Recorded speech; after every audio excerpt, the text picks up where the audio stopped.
mass incarceration has had a devastating impact on all Americans.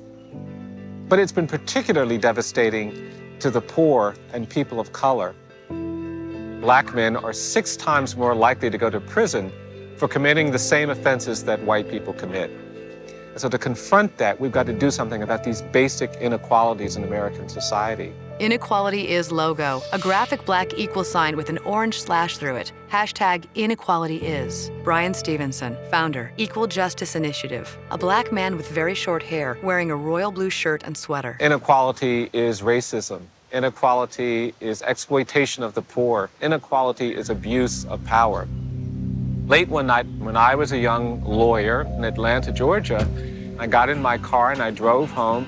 Had an old beat-up car, and the car didn't always have the radio operating, but this night the radio was operating, and I was just enjoying it so much that when I got to my apartment, I stayed in the car to listen to these songs.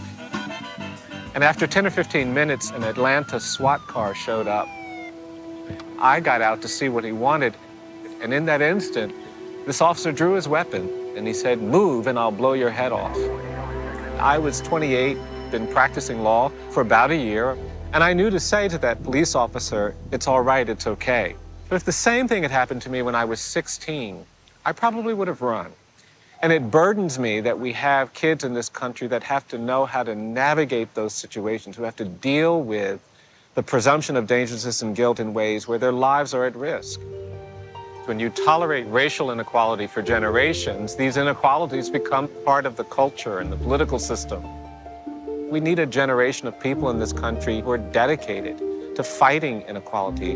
Justice doesn't come when you only choose to do what's comfortable and convenient. It sometimes requires you to do uncomfortable and inconvenient things. Inequality is logo. Join the conversation. Hashtag inequality is.